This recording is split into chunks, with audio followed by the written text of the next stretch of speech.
And now, words and their stories from VOA Learning English.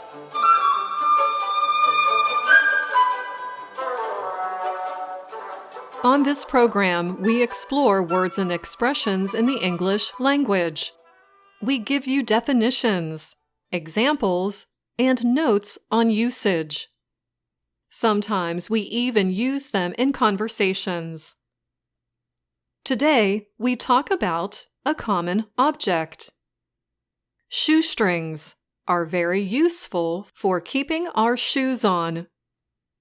But they are also useful for describing a situation where money is tight, meaning there is not much of it. A budget is the amount of money available for some purpose. So, if you are on a shoestring budget, you do not have a lot of money. You have just enough to get by. If you can get by on very little money, you are able to live on a shoestring. Sometimes we shorten the expression and just say on a shoestring. We have other ways of describing this situation. For example, you might say you are living paycheck to paycheck.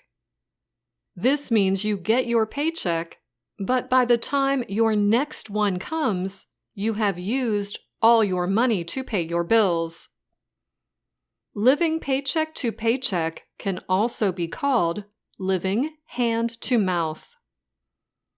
The money goes right into your hand, and then you must buy the most basic of necessities, food.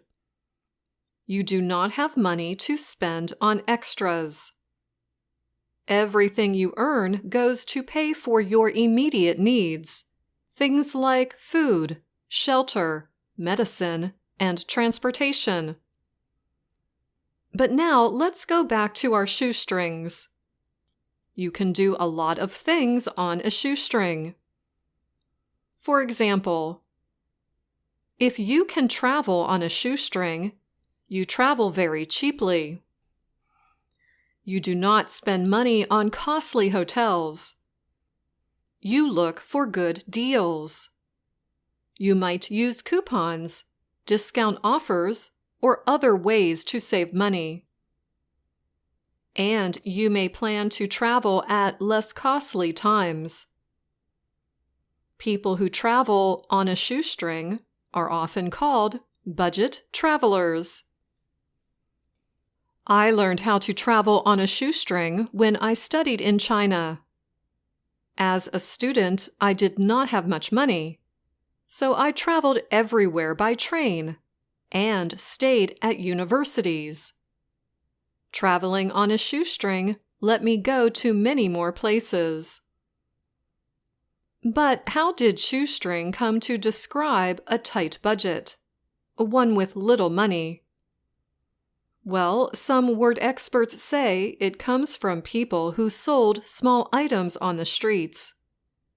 These items often included shoestrings.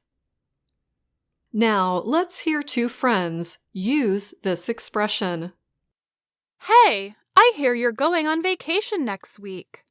Where are you off to?